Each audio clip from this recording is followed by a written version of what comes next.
Hello friends, once again welcome back to my channel legalization sir. जैसे कि हमें introductory part चल रहा था, हमारा फर्स्ट पार्ट हो चुका है, जिसमें आज ये हमारा पार्ट सेकंड है, जिसमें हम देखेंगे आज अपराधों का वर्गीकरण, यानी कि अपराध किनके विरुद्ध हो सकता है और कितने प्रकार के हो सकते हैं। तो यहाँ पर देखते हैं, जो हमारा फर्स्ट है वो है व्यक्ति के विरुद्ध अपराध हो सकता है। यानी कि व्यक्ति के विरुद्ध कैसे हो गया, जैसे हत्या हो गई, चोटकारित करना किसी को, बलात्कार करना आदि। और उसके बाद देखते हैं दूसरा संपत्ति के विरुद्ध, यानी कि व्यक्ति के विरुद्ध तो हो गया। अब यहाँ पे देखते हैं दूसरा कौन सा है, संपत्ति के विरुद्ध कोई अपराध हो रही है, जैसे कि चोरी कर रहा है कोई, लूट कर रहा है, डकैती कर रहा है, तो ये हो गया आपके संपत्ति के विरुद्ध अपराध। अब थर्ड कौन सा है, थर्ड हमारा है लोक व्यवस्था पर प्रभाव डालने वाले अपराध, यानी कि जो पब्लिक प्लेस पे है, यानी कि जो public security peace and order वाला है, तो वहाँ पर यदि प्रभाव डालता है तो उससे संबंधित अपराध हो गए, जैसे कि न्यूसेंस। अब न्यूसेंस कहाँ पे परिभाषित किया गया आपका, सेक्शन 268 में, और उसका दंड कहाँ पे दिया गया है, सेक्शन 290 एंड 291 में बताया गया है। और फोर्थ कौन सा है, धर्म के विरुद्ध अपराध। धर्म के विरुद्ध अपराध कैसे हो गया कि यदि कोई मृत शरीर है, यानी कि डेड बॉडी है, और उसका आप अपमान कर रहे हैं, अनादर कर रहे हैं, पैर मार रहे हैं, या कब्रिस्तान में जाके अत्याचार कर रहे हैं, तो ये कौन सा हो गए, धर्म के विरुद्ध अपराध हो गए। और फिफ्थ कौन सा है, अन्य अपराध, यानी कि और भी कई अपराध हैं। ये क्या हो गए, अपराधों का एक वर्गीकरण हो गया है कि किसके विरुद्ध अपराध कर सकते हैं, मतलब किसके विरुद्ध अपराध हो सकता है। सो फ्रेंड्स, ये थे हमारे। यदि आपने मेरे पहले की वीडियोज़ नहीं देखे तो ऊपर आई बटन पर क्लिक करके देख सकते हैं। अब हम स्टार्ट करेंगे बैरेक्ट से, यानी कि जो हमारे सेक्शन वाइज हम देखेंगे पूरा। अब एक क्वेश्चन है, जिसे यदि आपसे पूछा जाए कि भारतीय दंड संहिता यानी कि आईपीसी कब की है, यानी कब की है, तो आपका आंसर क्या होगा, आप कमेंट बॉक्स में कमेंट करके बताइए। तो यहाँ पर आप, यदि आपके पास बैरेक्ट है तो बैरेक्ट खोल के बैठ जाएं, वहाँ पे आपको अच्छे से समझ में आ जाएगा। सो फ्रेंड, स्टार्ट करते हैं।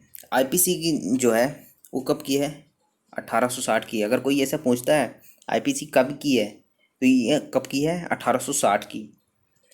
अब ये लागू कब हुई थी, आप कमेंट बॉक्स में कमेंट करके बताएंगे।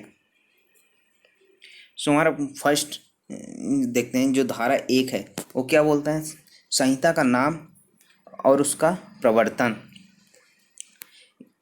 तो यहाँ पर जो संहिता का नाम क्या होगा, संहिता का नाम है भारतीय दंड संहिता 1860, और इसका जो विस्तार है, यानी कि जो प्रवर्तन है, वो कहाँ पर है, संपूर्ण भारत में है। अब संपूर्ण भारत में, जैसे पहले जम्मू कश्मीर में था, जम्मू कश्मीर में लागू नहीं था आईपीसी, वहाँ पे क्या चलता था, आरपीसी यानी रिपीट पेनल कोड चलता था। लेकिन अक्टूबर 2019 से वहाँ पर भी ये लागू हो गई, जब से वो जम्मू कश्मीर यूनियन टेरिटरी बन गया है, यानी कि केंद्र शासित प्रदेश बन गया, वहाँ पर भी यह आईपीसी लागू हो गया। अब यहाँ पे अक्टूबर 2019 तो है, लेकिन डेट क्या है, डेट आपकी है 31 अक्टूबर 2019 से ये लागू कर दिया गया। कहाँ पे, जम्मू कश्मीर। कुल मिला के कहने का मतलब है, जो हमारा भारतीय दंड संहिता है वो पूरे भारत में लागू हो चुका है। उसके बाद देखते हैं जो हमारा धारा 2 यानी सेक्शन 2 में क्या बोलता है, भारत के भीतर किए गए अपराधों का दंड, यानी कि हर व्यक्ति। अब यहाँ पे नागरिक शब्द का प्रयोग नहीं किया गया है, यहाँ पे किसका, व्यक्ति शब्द का प्रयोग किया गया है। यानी कि यहाँ पे विदेशी व्यक्ति भी आएगा और यहाँ का अपने देश का भी व्यक्ति आएगा, यानी कि दोनों आएंगे। तो यहाँ पे हर व्यक्ति जो इस संहिता के उपबंधों के प्रतिकूल कार्य या लोप करेगा, यानी कि इस संहिता में जो दंड दिए गए हैं उनको, उनके उल्लंघन में कार्य करेगा, तो वहाँ पर भारत के भीतर दोषी हो गए, यानी कि भारत के भीतर वो विचार नहीं होगा। उसका ट्रायल कहाँ चलेगा, भारत के भीतर। यदि कोई व्यक्ति है विदेश से आता है, भारत में चोरी करता है, मर्डर करता है, तो उसका विचारण कहाँ होगा, ट्रायल कहाँ पे होगा, अपने भारत में होगा, किसी भी न्यायालय जहाँ पे वह पाया जाएगा। उसके बाद धारा 3 है, धारा 3 को देखते हैं जो भारत से परे किए गए किंतु उसके भीतर विधि के अनुसार विचारणीय अपराधों का दंड। यानी कि इसके कहने का क्या मतलब है धारा 3 में, यानी कि भारत से बाहर किया गया अपराध जिसके लिए कोई व्यक्ति भारतीय विधि के अधीन विचारणीय का पात्र है तो वह भारत में ही विचारणीय होगा। यानी कि कोई व्यक्ति है जो भारत के बाहर कोई ऐसा कार्य कर रहा है भारत से परे, किंतु इस विधि के अंतर्गत कोई विचारण कर रहा है, मतलब यानी अर्थात कोई अपराध कर रहा है। तब यहाँ पर एक एग्जाम्पल के द्वारा हम समझते हैं। जैसे श्याम नाम का व्यक्ति है जो अमेरिका में रहता है और भारत में क्या करता है, विवाह करता है, और वह कुछ काम से अमेरिका जाता है और दूसरा विवाह कर लेता है, तो वह भारत में विचारणीय हो, क्योंकि श्याम ने पहले भारत में विवाह किया था और यहाँ द्विविवाह करना एक दंडनीय अपराध माना गया है। इसलिए जो श्याम था, चाहे भले अमेरिका में है, बाहर रहता है, भारत के बाहर है, परे है, फिर भी वह भारत की विधि के अनुसार वह विचारणीय होगा, यानी उसका ट्रायल चलेगा। अब यहाँ पे देखते हैं सेक्शन 4। सेक्शन 4 क्या कहता है, राज्य क्षेत्राधीन अपराधों का संहिता का विस्तार। अर्थात इस संहिता का उपबंध किस पर लागू होगा, भारत से बाहर किसी स्थान में किसी नागरिक द्वारा, यानी कि भारत से बाहर किसी स्थान में, यानी कि यहाँ का जो नागरिक है भारत का, विदेश जाता है, जैसे अमेरिका गया, वहाँ पे कोई अपराध करता है तो उस पर भी यह विधि लागू होगी, उस पर उसका भी विचारण भारतीय विधि के अनुसार किया जाएगा। और दूसरा क्या है, भारत के किसी पोत यानी किसी शिप में, यानी भारत का कोई रजिस्टर्ड शिप है या फिर कोई विमान यानी एरोप्लेन हो गई जैसे, तो वहाँ पे चाहे कहीं भी हो, वह कहीं भी हो, अब भारत का शिप है, रजिस्टर्ड है, अब बाहर साइड चला गया, चीन साइड चला गया और उसमें किसी व्यक्ति द्वारा अपराध किया जाता है, तो वह उसका जो विचारण है, ट्रायल है, वो कहाँ चलेगा, भारत में चलेगा, क्योंकि वो जो शिप है वो कहाँ पे रजिस्टर्ड है, भारत में रजिस्टर्ड है, इसलिए वह भारत में विचारणीय होगा। उसके बाद थर्ड क्या है कि भारत के कंप्यूटर को भारत के बाहर से हैक करके अपराध करने में लागू होना। यानी कि जो भारत का कोई कंप्यूटर है, कोई इलेक्ट्रॉनिक डिवाइस है, उसको भारत के बाहर से कोई हैक करता है, तो वहाँ पर भी कौन, वो जो व्यक्ति है वो कहाँ पे विचारणीय होगा, उसका ट्रायल कहाँ पे चलेगा, भारत में होगा, भारतीय विधि के तहत होगा। अब देखते हैं नेक्स्ट, जो धारा 5 है, कुछ विधियों पर इस अधिनियम द्वारा प्रभाव न डाला जाना। किसी सैन्य विधि या किसी स्थानीय विधि या विशेष विधि पर प्रभाव नहीं डाला गया, अर्थात जो भारतीय दंड संहिता है वो कहाँ पर लागू नहीं होगा, उसका प्रभाव कहाँ पर नहीं होगा, इस सैन्य विधि अर्थात कोई आर्मी एक्ट हो गया, नेवल डिसिप्लिन एक्ट हो गया, तो उसके विधि पर प्रभाव नहीं डालेगा। या फिर कोई स्थानीय विधि है या विशेष विधि है, विशेष विधि का क्या मतलब है, जैसे कि SC/ST एक्ट हो गया तो उस पर ये इसका प्रभाव नहीं रहेगा, और भी जैसे कई एक्ट हैं जिसमें इसका प्रभाव नहीं रहेगा, वो विशेष विधि हो गया। उसके बाद देखते हैं धारा 6, संहिता की परिभाषाओं के अपवादों के अध्ययन समझा जाना। इसका मतलब क्या है, अब यहाँ पर देखते हैं जो धारा 6 है वो काफ़ी इम्पोर्टेंट सेक्शन है। यहाँ पर देखते हैं जो धारा 6 है, इस संहिता में सर्वत्र अपराध की हर परिभाषा, हर दंड, उपबंध और इसी हर परिभाषा या दंड का उपबंध का हर दृष्टांत, यानी कि एग्जाम्पल जो दिए गए हैं वो साधारण अपवाद शीर्षक वाले अध्याय में अंतर्विष्ट अपवादों के अध्ययन समझा जाएगा। यानी कि जो साधारण अपवाद दिया गया है तो उसके अधीन सारी परिभाषाएं, हर दंड उपबंध और हर दंड उपबंध का हर दृष्टांत उसके अधीन समझा जाएगा। पहले साधारण उपबंध होगा, उसके नीचे ही सब आएंगे। उसके बाद देखते हैं जो हमारा इम्पोर्टेंट सेक्शन है वो है सेक्शन 8। सेक्शन 8 क्या कहता है, सेक्शन 8 कहते हैं लिंग से संबंधित है, यानी कि इस पूरे संहिता में जहाँ भी पुल्लिंगवाचक शब्द का प्रयोग हुआ है, यानी ही शब्द का प्रयोग हुआ है, तो वह हर व्यक्ति के बारे में है। अब चाहे वह मेल हो या फीमेल हो, किसी के बारे में भी ही शब्द का प्रयोग किया गया तो दोनों के लिए होगा। उसके बाद है सेक्शन 10। अब पुरुष या स्त्री, अब पुरुष या स्त्री कौन, जहाँ भी इस संहिता में पुरुष या स्त्री का प्रयोग किया गया है तो पुरुष हर आयु के मेल के लिए और स्त्री हर आयु के फीमेल के लिए है यूज किया जाएगा।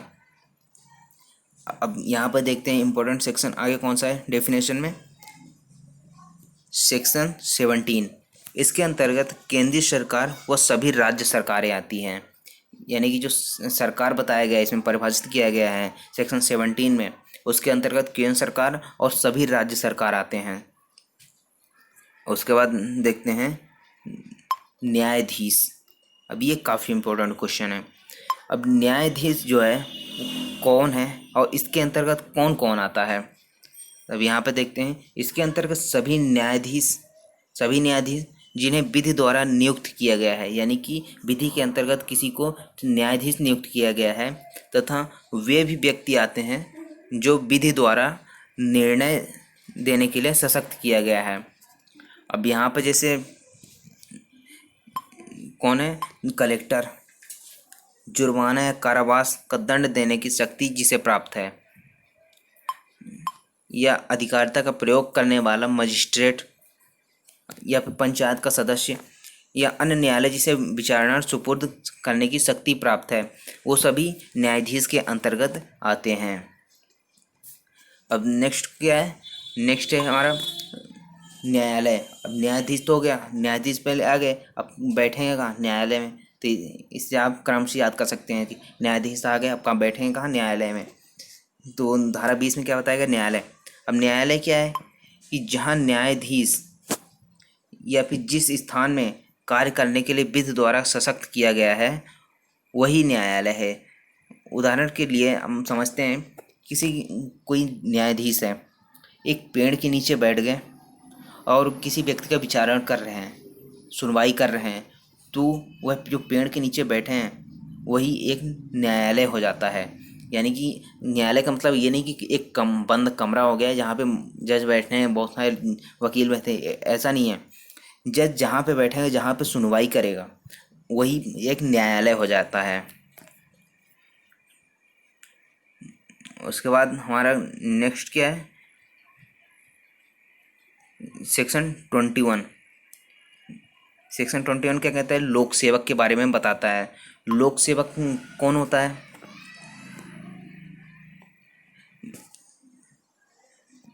इसके अंतर्गत जो फर्स्ट है वो फर्स्ट है वहाँ रिपील्ड हो चुका है, यानी कि निरसित हो चुका है।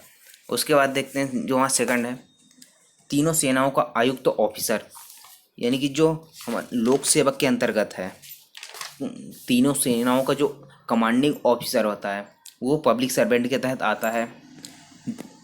और हर न्यायाधीश, यानी जो भी जितने भी न्यायाधीश हैं सभी पब्लिक सर्वेंट के अंतर्गत आएंगे। और फोर्थ क्या है, न्यायालय का हर ऑफिसर, जैसे वहाँ पे संपादक हो गया, एडिटर हो गया, रिसीवर हो गया, कमिश्नर हो गया, तो न्यायालय के जितने भी ऑफिसर हैं वो सभी पब्लिक सर्वेंट के तहत काम करेंगे। उसके बाद फिफ्थ है, हर जूरी सदस्य, यानी कि जो जूरी सदस्य होते हैं या फिर असेसर हो गया या पंचायत का सदस्य हो गया, ये सभी पब्लिक सर्वेंट के अंतर्गत आएंगे। और सिक्स क्या कहता है, हर मध्यस्थ, यानी कि जो आर्बिट्रेटर होता है, मध्यस्थता करवाता है, वो भी एक लोक सेवक होता है। और 7 पॉइंट क्या है हमारा, हर व्यक्ति जो विधि द्वारा किसी को परिरोध करने के लिए सशक्त किया गया है। 8th नंबर क्या कहलाता है, सरकार का हर ऑफिसर जो लोक स्वास्थ्य क्षेम सुविधा की संरक्षा करे, यानी कि ऐसा कोई ऑफिसर है सरकार का जो पब्लिक हेल्थ के लिए काम कर रहा है या उनकी सुविधा की संरक्षा करने के लिए कार्य कर रहा है, वो एक पब्लिक सर्वेंट के तहत होगा। उसके बाद हमारा है 9th नंबर क्या कहता है, हर ऑफिसर जिसका कर्तव्य हो इस सरकार की ओर से, यानी कि जो कोई ऐसा ऑफिसर है जो सरकार की ओर से किसी संपत्ति को ग्रहण करे, प्राप्त करे या व्यय करे